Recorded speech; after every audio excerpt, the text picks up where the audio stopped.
chiquitas, lucha, es casi nadie. AXP,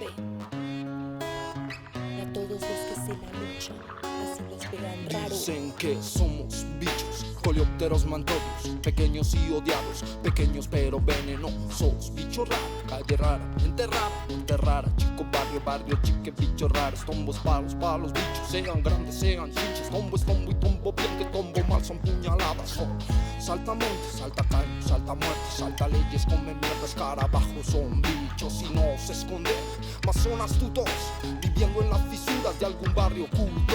Su táctica consiste en resistir en grupo, el beso de las vueltas que viven juntos. Los quieren fumigar, aplastar, desaparecer, los quieren acabar desde ya hace mucho. La única razón es que no importa dónde estén, la gente los señala. Bueno, Ana, un gusto tenerte acá, te agradezco mucho pues aceptar mi invitación a pesar de que estés un poco ocupada. Veo que este año estás viajando mucho, están como con muchos proyectos por fuera del país. Entonces, pues te agradezco infinitamente que hayas sacado el tiempo para hablar conmigo. Mi nombre es Damián Ramírez, yo pues soy estudiante de Artes Visuales de la Universidad Distrital y conozco el trabajo de ustedes hace más o menos como desde pandemia.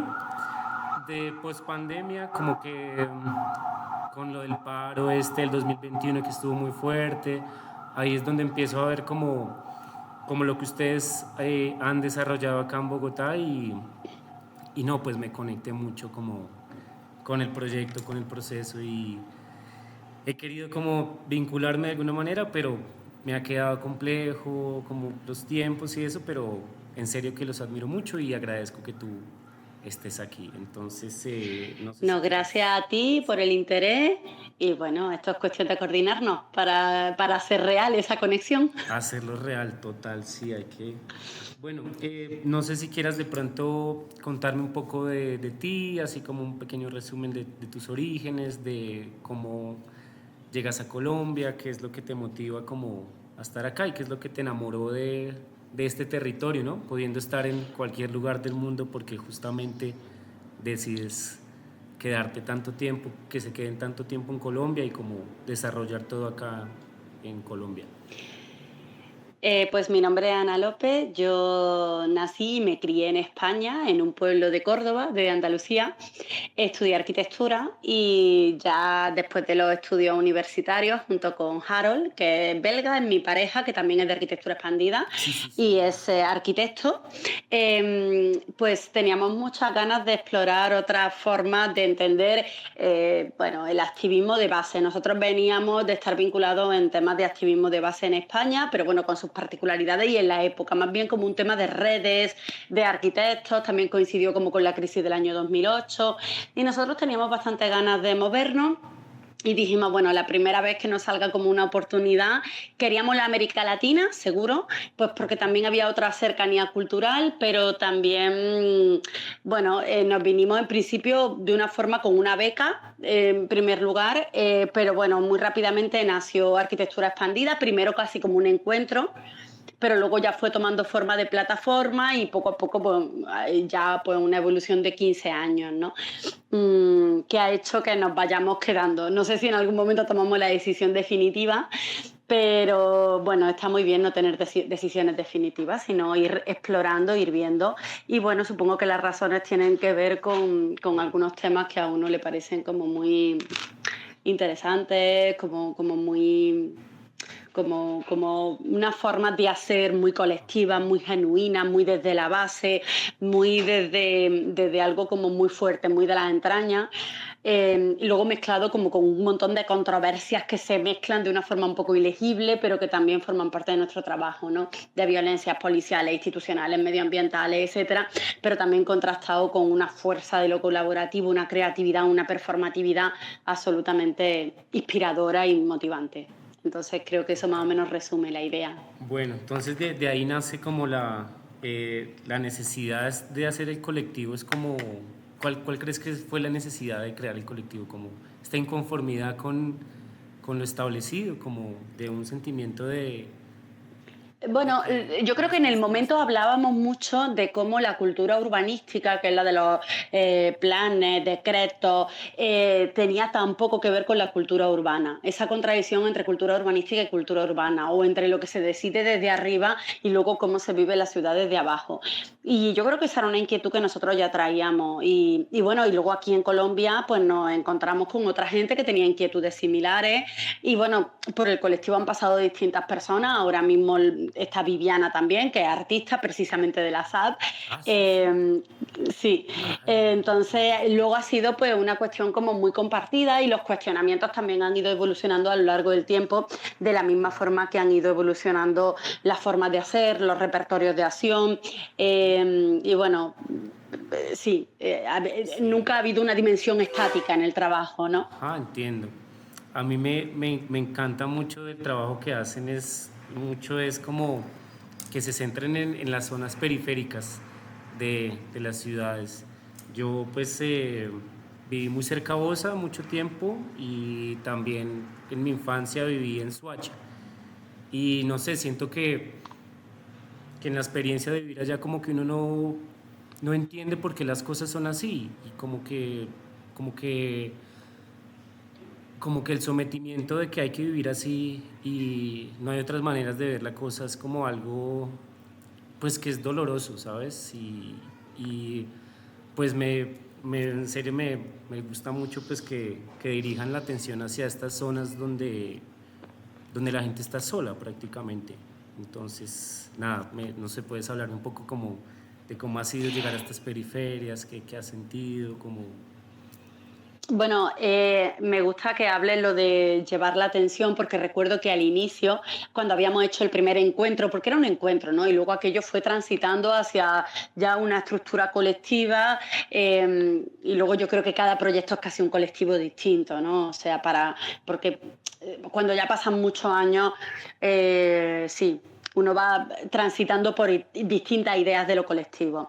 Pero al principio hablábamos de cómo también se visibilizan realidades a veces un poco marginales y cómo se ponen en valor cosas que realmente tienen mucho valor, ¿no?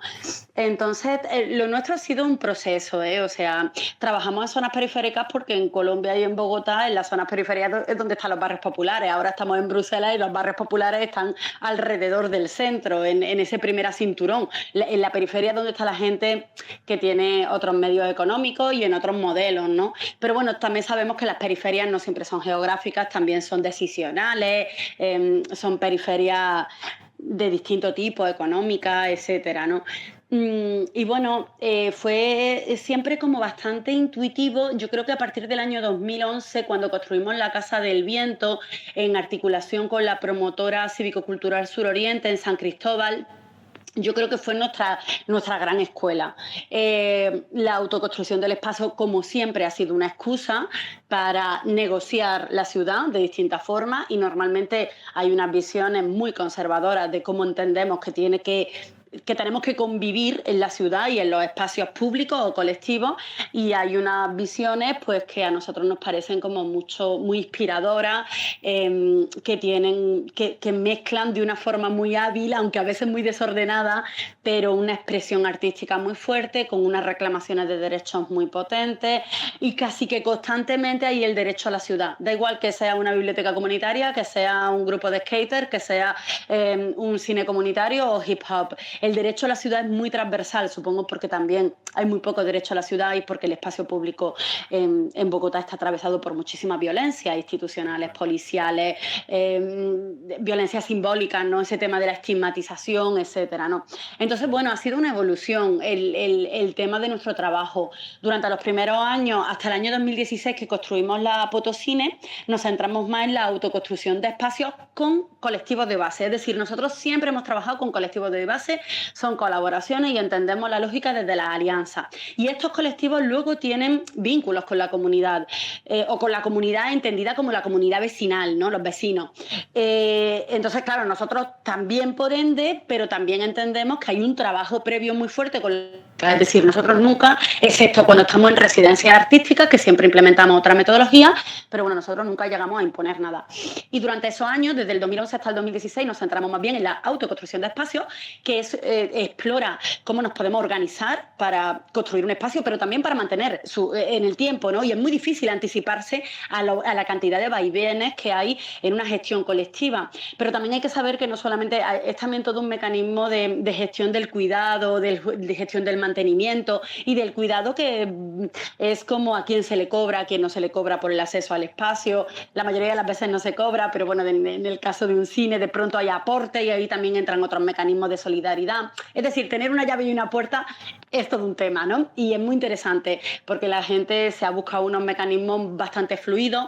Hay veces que algunos de los proyectos ya han muerto por ataques violentos o directamente porque había otro tipo de violencia menos directa. La Casa del Viento le prendieron fuego, el Trébol ha sido más bien un proceso complejo de mantenimiento.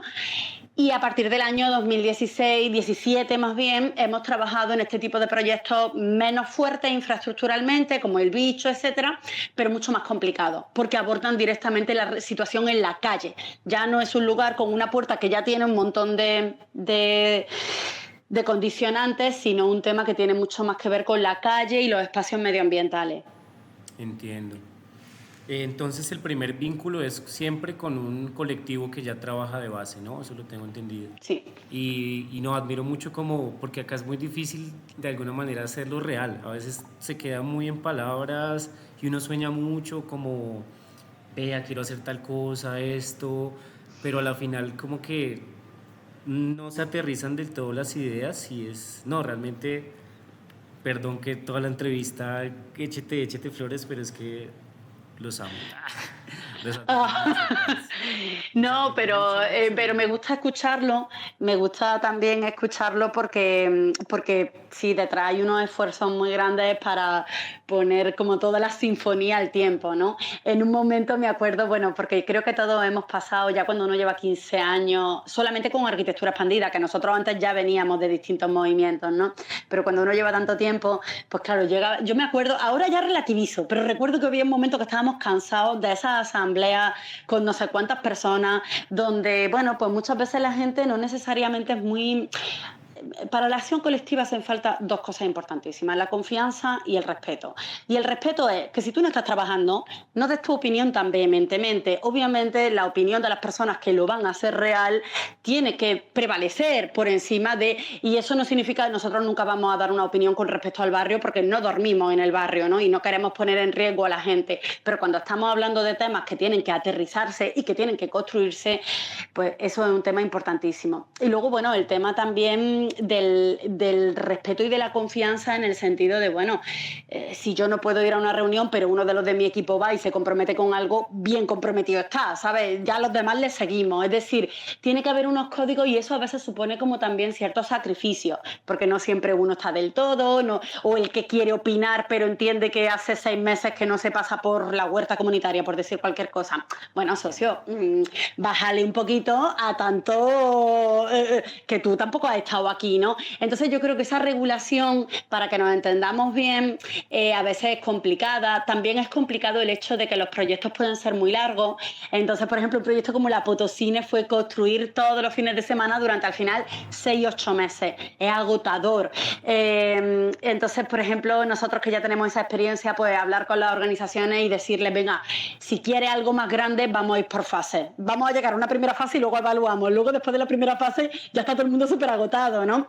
Hay una serie de mecanismos para conseguir hacerlo, porque muchas veces la articulación, igual uno se encuentra con gente con la que se articula genial y que son camelladores a muerte, pero es cierto que es un reto, ¿no? Y en las primeras reuniones es muy importante hablar también muy a calzón quitado, ¿no? Y en la rebuena siempre, es decir, nosotros siempre decimos que con las organizaciones sociales no se pelea, se busca la distancia suficiente y apropiada para poder entenderte. Y si esa distancia te da para colaborar en un proyecto de 8 meses, que no son 8 meses, porque luego eso es un hijo en común. O sea, luego cualquier amenaza que tiene, allí es que hay que estar, ¿no?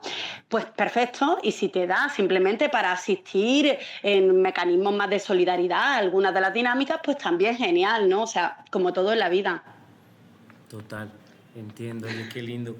Quería hablar un poco también del hip hop. Yo, pues, el hip hop como que es algo que a mí me mueve mucho. Yo te cuento un poco rápidamente. yo crecí como con unos padres que eran muy rockeros y tenían muy estigmatizado el rap, como que lo veían como algo con mucho prejuicio y no sé, como que yo crecí un poco así, pero luego como mis 15, 16, pues me les rebelé y entendí un poco más el sentido que tiene este movimiento tan fuerte. Y lo que yo siento es que el hip hop es como, y el rap es como algo que te permite conectarte con el arte, con la música, sin necesidad de ser un académico, como que es algo muy, no sé, muy para todos. No sé, y veo que ustedes están muy ligados con el Bueno, rap, con el hip hop. ciertamente cuando te decía este tema de la contradicción entre la cultura urbanística y la cultura urbana, al final no es fácil encontrar formas de expresión que de una forma tan elocuente hablen de la cultura urbana, ¿no? Entonces también son mecanismos de investigación muy interesantes. El Perro Barrio, que es el proyecto que hicimos en pandemia con Golpe de Barrio, fue un proyecto que precisamente pretendía cartografiar, ¿no? Y además de una forma muy artística, de manera que tampoco es una metodología de investigación como súper estricta, ¿no? Es también una forma de intuir juntos, de conocer, de saber, pero muchas veces tampoco tienes por qué tener todas las certezas. Bueno, esa es un poco también la investigación artística, ¿no? Luego, de una forma como muy genuina, pues a nosotros siempre nos ha gustado el hip hop así bien de calle, bien voz uno. También, la verdad, hemos tenido unas relaciones como afectivas muy honestas, ¿no? Es decir, con muchos de ellos, con la mayoría somos amigos y con algunos amigos íntimos, ¿no? Ya a lo largo de los años, ¿no? Entonces también genera un placer especial, ¿no? Casi un placer intelectual colaborar juntos. Es que el proyecto del Perro Barrio, además que fue en pandemia, entonces fue, tú imagínate, habíamos echado una financiación en el 2019 para un proyecto para el 2020 y evidentemente ese proyecto no se podía hacer porque no podíamos prácticamente salir a la calle. Entonces esos recorridos que hicimos, imagínate, en ese momento estaba todo el mundo súper desparchado, nadie tenía plata, decidimos que no íbamos a gastar nada en temas materiales, que todo iba a ir como honorario a la gente y a repartirlo lo máximo posible. Entonces allí colaboró Mapeo, sí, mapeo al pedazo, el sí. mapeo. El mapeo. El mapeo, entonces allí pues estaba, yo qué sé, pues el Casi Nadie, por supuesto, La Lucha, La Fármaco, el Quirón también estaba, solo que estaba más en temas de, sí, en otros temas, no, un montón de socios. Entonces pues la verdad siempre ha sido como algo que ha fluido muy bien también para mirar el territorio. Y por ejemplo en el caso de Voz a Porvenir, que hemos trabajado pues tanto con Golpe como con District Style, en el proyecto del bicho y de la antena y de todo esto, pues también es una forma de decir, mira, o sea, el derecho básico de jóvenes a poder encontrarse en el espacio público a través de la autoexpresión, ¿no? Sin tener que ser estigmatizados, sin tener que ser abusados, etcétera. Es decir, también es una herramienta tremenda el hip hop, ¿no? Para expresarse, para hablar de la cotidianidad, para hablar de cosas que son re fuertes. Lo que pasa es que lo tenemos como un poquito asimilado, ¿no? Y sin entrar en un hip hop gangsta en absoluto, ¿no? Sino en una cosa que es muy narrativa, muy investigativa.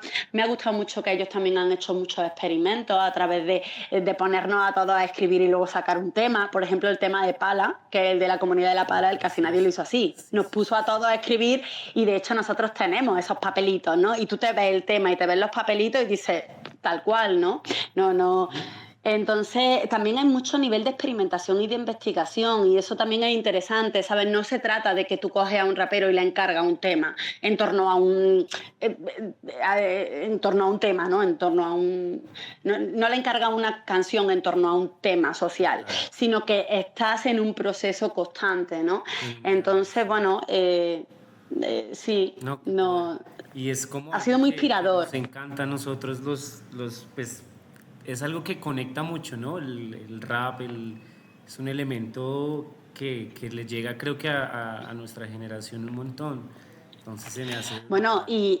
y a gente que de pronto no se suele interesar o no suele sobre otros temas y les llega a temas que tienen que ver con derechos a la ciudad, derechos medioambientales. O sea, recuerdo que, mira, en el Perro Barrio, el primer streaming que hicimos, que fue un recorrido que lideró la Fármaco, en ese streaming había 10.000 personas conectadas. Claro, estábamos en mitad de la pandemia y nadie salía a la calle, pero a nivel de cifras nunca hemos tenido un proyecto que más exitoso. A nivel de cifras como institucionales había sí como 10.000 personas conectadas en el primer streaming, ¿no? Entonces también hay que saber que es un lenguaje que le llega a gente que puede ser muy, muy ajena a este tipo de cosas. Lo mismo que también dentro del hip hop hay unos activistas repro, ¿no? Es decir, hay un poco de todo, ¿no?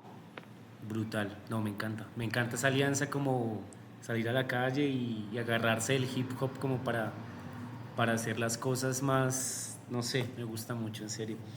Se fue la conexión un poquito, pero ¿me escuchas y me ves, sí? Ya te tengo. Yo perdí sí. el audio, pero ya estás ahí otra vez. Quería preguntarte un poco sobre la comunidad de La Pala, si me hablas un poco como de este proyecto. Yo pues es como que lo que tengo entendido es que eso es gente que usa pala, o sea, ya sea para o hacer construcciones para su deporte o porque les interesa la huerta. ¿Cómo se articulan y qué han llegado a construir con este? Es un nombre hermoso aparte, es muy, muy, muy, me encanta. Muchas veces estas cosas nacen de la más profunda casualidad, ¿no? Esto fue en el año 2021, entonces todavía estábamos como, por un lado, como con el tema de la pandemia y todavía, y muy en el estallido social. O sea, ese proyecto empezó, la primera edición, que fue mucho más intuitiva, como cuando pasa algo que no sabes cómo va a salir y sale súper bien y ya luego hace una segunda versión, ¿no? Y el primer año nosotros nos fuimos un poco como con la idea de como soluciones comunitarias basadas en la naturaleza o tecnologías comunitarias de autogestión comunitaria basadas en la naturaleza.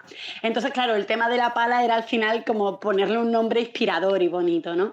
Y ahí lo que quisimos fue como conectar a gente con la que ya habíamos trabajado, en ese caso habíamos trabajado con todos, pero uno de los cerros orientales y otros de Bosa. Entonces también porque al hacer el análisis territorial, pues solamente tienes que irte un fin de semana al río Fucha, arriba del todo, que está cristalino divino, y al siguiente que estaban todos los bosunos allí bañándose, sobrecitados, y al fin de semana siguiente irte al río Bogotá, ¿no? Que estaban todos los de los cerros en shock por la condición que tenía el río Bogotá, ¿no? Entonces había momentos así como muy relevantes. En este caso fueron el colectivo Huertopía y el colectivo Huaques del Suque, de los cerros orientales, que tienen más una lógica de derecho al territorio muy vinculado con la legalización del barrio, pero los barrios populares de los cerros, que parecen casi pueblitos. Huaques del Suque tiene un tema muy ancestral también, con ello se ha utilizado mucho la guadua, la huerta, ese tipo de tecnología.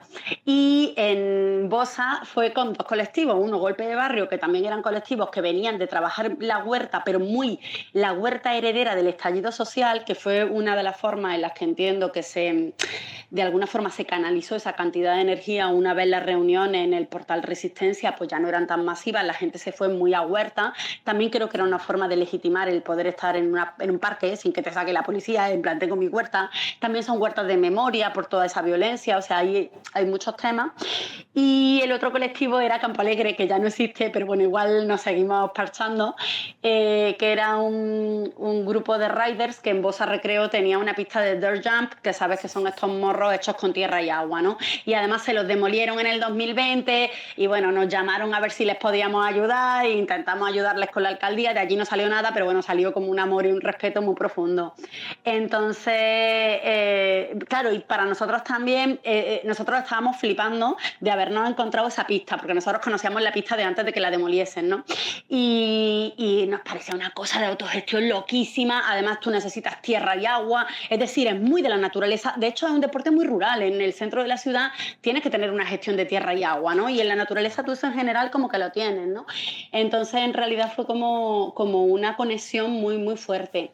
Y luego en el año 2024 hicimos la segunda versión y ya sí nos conseguimos más recursos, invitamos a gente también del norte, la Abuela Muisca, los Humedales, la Conejera, la Bandera Jamen, de Ciudad Bolívar también, y se montó un proyecto muy bonito, un proyecto de articulación que yo creo que ha sido muy inspirador pues para la mayoría, ¿no? Luego también había momentos donde venía muchísima gente, nosotros intentábamos controlar, de nuevo, hacerlo real tiene unas limitaciones pero bueno, fue un proyecto muy, muy bonito. Era un proyecto donde se invitaba a la co-creación, primero a hacer recorridos en cada uno de los nodos territoriales, era una división metodológica, en 4 nodos territoriales que correspondían a zonas donde ya hemos trabajado. Eso no significa que todo el mundo fuese gente con la que habíamos trabajado, pero sí había gente con la que ya había una confianza fuerte, ¿no? Entonces, digamos que luego a través de ellos venía más gente, más de 30 colectivos al final, bueno, también porque la cosa se explotó muchísimo y hubo unos procesos de co-creación bellísimos, ¿no? Tanto de música, de cine, ficción, de visualización de datos, con paisajes sonoros, de gráfica muy, muy sofisticada. Fue un proyecto muy, muy, muy lindo, ¿no? Qué lindo eso. Y sigue vivo, ¿no? O sea, esperan hacer más cosas con él y moverlo un poco más. Yo creo que puede ser que volvamos a hacer una edición de la Comunidad de la Pala, pero también es muy importante dejar como un tiempo de barbecho, ¿no? Como cuando dejas la agricultura, ese terreno de barbecho que te permite que vuelvan los nutrientes, ¿no? Un poco eso mismo. Si desde la primera edición, que fue en el 2021, a la segunda pasaron 3 años, pues ¿por qué no uno puede pensar que la próxima sea en el 2027 y tan tranquilos? Porque también toca, nos gustaría seguir contando con la misma gente y otra más adicional y buscar temas adicionales, pero toca tener tiempo y dejar descansar las cosas para que eso tenga sentido, ¿no? Y para que tampoco te montes en matrimonio, no, ahora ya trabajando siempre todo el rato con la misma gente, luego eso uno acaba muy cansado. Es mejor también cogerse con ganas, ¿no? Total, entiendo. Bueno, quería preguntarte como un poco sobre lo que hacen cuando salen de Colombia, como un poco de las residencias. Pero es que el tema de Bosa es muy poderoso, no sé, sé que han trabajado mucho allá, sé que ha pasado, han sufrido mucha violencia, el año pasado estuvo muy complejo, pues muy duro, y quisiera pues preguntarte eso, como qué es el principal desafío a la hora de hacer lo que ustedes hacen, qué es lo que más sienten que está como en riesgo, no sé, o como... Bueno, sí, no te preocupes, tampoco es un tema del que tenemos que poder hablar y es importante hablar de estas cosas, ¿no? Pero no podemos hacer paisajes de la cantidad de violencias que atraviesan constantemente las vidas de los jóvenes, de los barrios populares particularmente, ¿no? Tú me decías al inicio, uno no sabe por qué y es tremendo, ¿no? Y es muy difícil simplemente entender la cantidad de violencias que atraviesan en lo cotidiano las vidas, ¿no? El año pasado, pues el 15 de agosto... mataron a Camilo Sánchez y a Camila Hospitia de 27 y 25 años y ellos eran parte, bueno, pues Camilo, compadre del Bicho de District. Nosotros personalmente lo conocíamos desde el 21 y además muy intensamente, y Camila pues más recientemente se había vinculado al equipo más con la huerta y más con esas ganas de meterle vida al territorio y no muerte, ¿no? Entonces, bueno, los mataron en un ataque sicarial. Ya hay un montón hay una serie de personas que están judicializadas y ya hay una condena de una persona que sí aceptó los cargos, porque además hay pruebas bastante fuertes. Pero entonces, claro, esa es una primera violencia, ¿no? La violencia aprendida, la violencia del narco, esa que se mete dentro de la... Y que el año pasado le hice una entrevista... Como que la hemos llegado a normalizar a tal punto que siento que no la percibimos con lo fuerte que es, no sé, como que hay una aceptación, no sé. Bueno, supongo que debe de haber otra violencia que es la impunidad, por la cual hay unos muchachos que deciden comportarse como los reyes de la cuadra, ¿sabes? Aunque eso suponga... Y eso no sé si es por la impunidad o es porque la vida es tan perra que llega un momento en que me da igual, me arriesgo a pagar 20, 30 años de cárcel, me da lo mismo. No sé muy bien por qué, ¿no?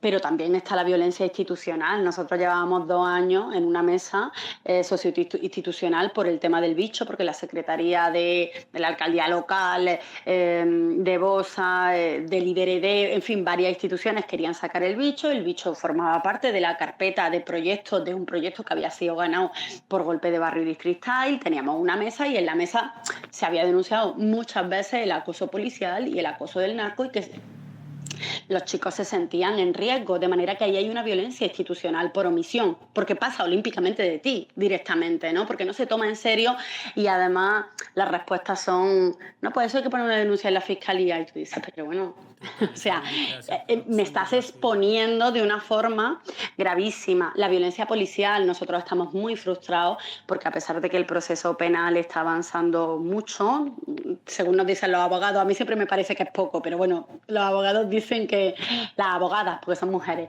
dicen que ha avanzado mucho, pero tenemos una frustración tremenda de que no hay manera que se investigue y es obvio, es decir, nosotros lo hemos visto, la complicidad de la policía y cualquiera lo ve, pero es que nosotros lo hemos visto cotidianamente en el parque, no puede ser que una banda coja tanta fuerza sin la complicidad de la policía, ¿no? Es obvio. Lo de las cámaras, no, las cámaras nada más que funcionan para cuando te estás haciendo el porro, ahí sí te ven hasta los pelos de la nariz, pero cuando llega la hora de ver la complicidad de la policía y la cámara no funciona, entonces hay muchas violencias institucionales, violencias contra la acción colectiva, porque entonces esos son unos vagos, déjalos muchachos. Fuertes, ¿no? Entonces hay muchas violencias que atraviesan y de hecho si quieres puedo conectar con las residencias artísticas porque precisamente ahora estamos en Bruselas en una residencia en un centro que se llama APAS, que es como Advanced Performatic and Scenographic Studies, o sea, estudios avanzados performáticos y escenográficos. Es una residencia de investigación y nosotros lo que propusimos pues, fue precisamente trabajar un poco sobre esa utopía urbana. Oh, la conexión. No, la policía. Potente y que te genera como una especie de escenario utópico, pero que luego se... Unos minutitos, unos segunditos. ¿Me puedes volver a repetir qué es lo que estás haciendo allá en Bruselas? Rápidamente, discúlpame. Sí, tranqui. Acá estamos en un centro que se llama IPAS, que es como un centro de estudios performático y escenográfico avanzado, y en la convocatoria nosotros lo que habíamos dicho, bueno, más o menos hecho, era plantear como la utopía urbana que tiene que ver con la acción colectiva es súper fuerte porque la acción colectiva es súper performática y esa potencia performática de los cuerpos en el espacio público tiene todo un horizonte de lectura y de significaciones con respecto a la utopía urbana, pero también cómo se mezcla con la distopía de toda esa cantidad de violencias que acaban atravesando, ¿no? Y bueno, estando acá, esta es una residencia bastante particular, si quieres luego podemos hablar de otras residencias, pero por ejemplo estando acá estamos muy conectados con víctimas de la violencia policial, que además aquí es un tema tremendo porque la violencia jurídica es muy fuerte, o sea, tú intentas buscar la verdad y la justicia y si absuelven a los policías, pues además te toca pagarles una indemnización millonaria, ¿no?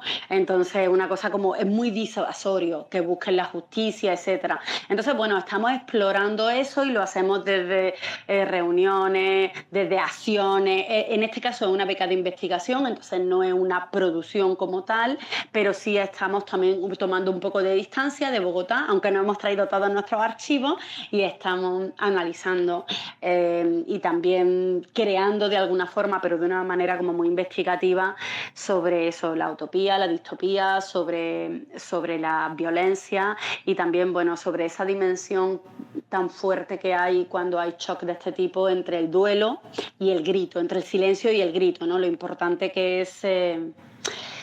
ambas cosas. Esto es una anécdota, pero nosotros lo habíamos presentado así porque decíamos, bueno, venimos aquí a hablar de ni un minuto de silencio, porque muchas veces, ¿sabes? En estas reuniones, cuando se canta por nuestros muertos, ni un minuto de silencio, toda una vida de lucha, etcétera, etcétera, y muchas veces termina el cántico y a continuación piden un minuto de silencio. Y para nosotros, antes de que pasase todo esto, era un poco contradictorio, pero sin más, ¿no? O sea, como, uy, qué raro que ni un minuto de silencio, pero a continuación, y claro, entiendes que es importante gritar y reivindicar y hacer la lucha, pero también es importantísimo el duelo, el silencio, la solidaridad, el acompañamiento, sentirse arropado por la gente.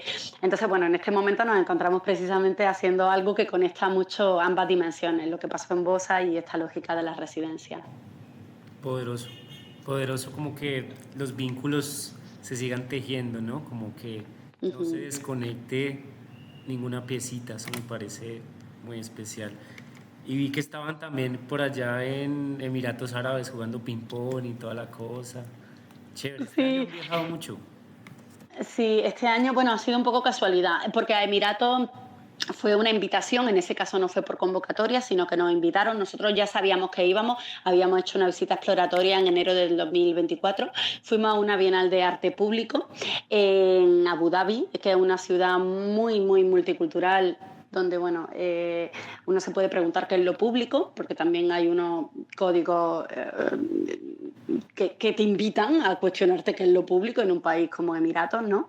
Pero bueno, nosotros sabíamos que tampoco, quiero decir, el activismo para nosotros es algo que tú tienes que conocer muy en profundidad. Nosotros no vamos a tomar la palabra por cualquier cosa, sino hasta que no estamos realmente convencidos.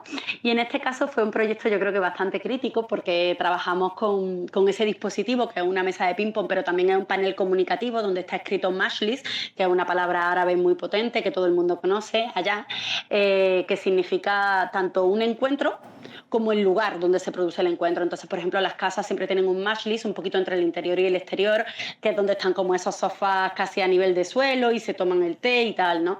Entonces, el majlis como lugar de encuentro, nosotros pues íbamos por allí con nuestra mesa y nuestra rueda, pues pudimos permitirnos el no pedir permiso. Ese fue uno de los primeros acuerdos con la curadora que nos invitó, que no queríamos pedir permiso para hacer derivas, o sea que no.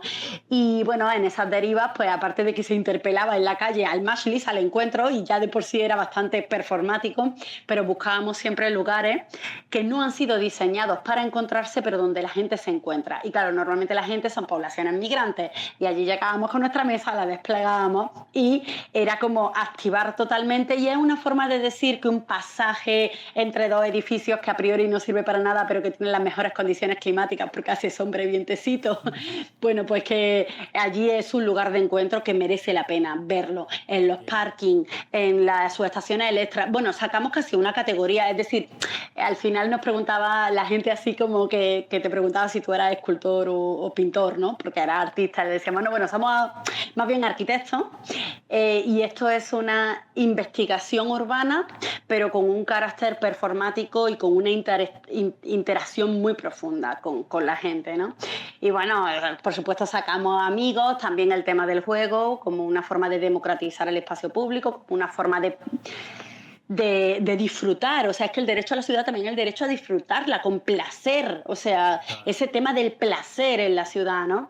Y bueno, y ha sido muy interesante porque la verdad creo que funcionó súper bien y fue súper fluida, y nos sentimos como muy orgullosos de ese proceso a muchos niveles, tanto investigativamente como en la capa más personal, como desde la parte plástica y estética. Y luego, bueno, es que al equipo nos gusta a todos jugar al ping-pong a lo loco. Es decir, no propondríamos un proyecto si no nos gustase, ¿no? Sí, yo los vi también en la Alameda con este proyecto, y es muy lindo como Sí. es que cambia la perspectiva de la ciudad por completo, ¿no? Porque no, es triste, y en Bogotá se siente mucho, ¿no? Como esta desconfianza, como no me le acerco mucho porque no sé qué mañas tenga, pero esto como que rompe esas tensiones a los que nos han acostumbrado, ¿no? Nos han dicho, hey, desconfía, hey, no hables con el extraño, hey, no. Y siento que hay que romperlo. Te cuento un poquito a mí me encanta la cerámica y quiero hacer un proyecto en salir a la calle, poner unas mesas, tener los materiales, unos parasoles por si nos hace mucho sol, y decirle a la gente, venga, haga algo de cerámica y diviértase un rato. Inspirado en ustedes, en esta iniciativa de hey, vamos a la calle, vamos a hablar con la gente y vamos a compartir sin ninguna pretensión, solo por el placer del disfrute al espacio total. Entonces, qué poder. Pues ese era un poco, luego el proyecto de la Alameda, como era un proyecto financiado en ese momento por el Instituto de Patrimonio, pues que había que hablar del patrimonio. Pero bueno, también era muy bonito preguntarle al reciclador que por el patrimonio, que te decía, ay, yo no sé, u otros un venezolano que te hablaba de cualquier cosa por allá. Me acuerdo uno que decía, mira, es que desde aquí veo Monserrate, y decía, qué bonito, bonito porque yo no me había dado cuenta que desde este punto se veía Monserrate, ¿sabes? Luego es un poco difícil sistematizar esas conversaciones, pero bueno, es lo que te digo, también son exploraciones. Quizás si no hubiésemos hecho el proyecto de la Alameda, no hubiésemos hecho ese segundo proyecto tal cual en Abu Dhabi, o si no hubiésemos hecho la primera edición de la Comunidad de la Pala como tan intuitiva, no hubiésemos hecho la segunda como ya más sólida. Es decir, yo también creo que muchas veces los proyectos son exploraciones y cuando ya lo tienes más claro, pues el siguiente proyecto que utiliza las mismas herramientas tienes como un paso ya caminado. Aunque siempre los contextos son distintos y siempre hay que pensarlo como de una forma muy concreta. Creo que también hay que intentar no sobrepensar el proyecto, tener clara la estrategia. Nosotros creemos la materialidad nace desde la primera semana ya. Y ahora en realidad, o sea, no es que la mesa sea el resultado final de una participación, cada vez creemos menos en esos proyectos, ¿no? Que lo ven así, ¿no? Es el punto de partida. Entonces, bueno, y luego ser como muy hábil y astuto a la hora de trabajar con cierto nivel de incertidumbre. Y uno tiene que luego darse los debates internos. Creo que trabajar en colectivo para eso es muy bueno, ¿no? Para debatir y decir, no, pero yo lo vi por acá, no, pues yo lo vi por acá, ¿y qué tal si te parece? Y hay veces que no te queda nada claro y al día siguiente le das una dormida y ya todos estamos, o alguien dice algo y los demás decimos, uy, sí, por ahí va, ¿no? Es decir, el trabajar en proyectos que no están en absoluto cerrados... creo que es importantísimo porque creo que también es profundamente revolucionario porque le hace un contrapeso muy fuerte al mundo burocrático, ¿no? El mundo que sabe exactamente ese proyecto que además le encanta a la gente de las ciencias sociales, que yo los amo, o sea, uno no podría entender su práctica sin las ciencias sociales, pero a veces son muy intensos con la metodología, hay que saber todo lo que va a pasar en un trabajo con las comunidades antes de haber empezado. Eso no es verdad. Entonces... En la vida no funciona así, sí, es orgánico esto, ¿no? O sea, las cosas se dan como uno no se lo espera y hay que... Chévere eso que me cuentas. Y sí, a veces como que uno se pone muy en el papel, Por ejemplo, yo acá tengo un formato donde pensaba entrevistarte con tal y tal cosa y no, no ha sido así, como que las preguntas se han organizado a lo que te he venido, pues a lo que hemos venido conversando. Ana, pues no quiero tampoco extenderme mucho, quisiera pues que nos viéramos luego, poder hablar más. Quisiera preguntarte qué planes tienen para el colectivo en este tiempo que viene, como, bueno, ¿verdad que no planean nada? Mentiras. No, muchas veces sí planeamos, pero la verdad es que desde lo que pasó el año pasado en Bosa sí decidimos que no íbamos a echar ninguna convocatoria que nos plantease algo muy estricto a mucho tiempo de distancia, que necesitábamos también terapiarnos un poco el cómo continuar en este momento. Y bueno, la verdad es que en este modo así como más intuitivo nos ha ido muy bien, ¿no? Porque esto de Bruselas pues ha sido algo como que ha ido saliendo en estos últimos meses, en realidad. Importante en el que nos toca reflexionar, pero seguro que seguiremos dando lora, seguro. Seguro que sí. Este jueves hay un encuentro ya en la huerta de Chisas. Entonces, sí, lo he visto. Espero ir y conocer. Chévere. Pues desde que estudio acá en el centro, pues me queda complejo ir a Bosa, pero quiero sacarle el tiempo y también me gusta mucho el freestyle, entonces espero llegar un viernes allá. O sea, realmente Bosa es un territorio que a mí me mueve mucho el corazón, me parece que hay mucha fuerza y mucho pelado con ganas de hacer moverle la cabeza a la gente y no sé, de cambiar un poco como la doctrina a la que nos tienen, entonces... Sí. Hombre, te digo una cosa, el último año porque ha sido especialmente duro, pero la Plaza del Bicho durante un tiempo, aquello era como un foco contracultural de la ciudad y tú tenías a los de los malabares, a los del ping-pong, a los de la huerta, a los del bicho, a los de... O sea, a mí me parecía que era una cosa como, como desgarradoramente talentosa, además. O sea, no estoy hablando de simplemente gente que le pone corazón, sino gente con un talento impresionante. Entonces, me parece que nosotros nos íbamos muchas veces a parchar allí un domingo por la tarde porque teníamos ganas, vámonos para la plaza allí del Bicho y allí echamos una cervecita con los amigos y severo ambiente. Claro, el ambiente ha cambiado el último año y bueno, ya veremos cómo se siguen desarrollando las cosas porque claro, hay todas unas investigaciones de narcotráfico, de homicidio, o sea, es un tema pesado. Pero los chicos tienen una fuerza también respiradora, es verdad. Sí. Sí, es hermoso y la huerta está florecida, está preciosa, por ahí lo sigo. Tremendo. Sí, increíble. Ana, encantado de compartir estos minutos contigo. En serio, pues agradezco mucho que te hayas tomado el tiempo para hablar un rato conmigo y espero vernos No, por acá gracias en a ti. Bogotá.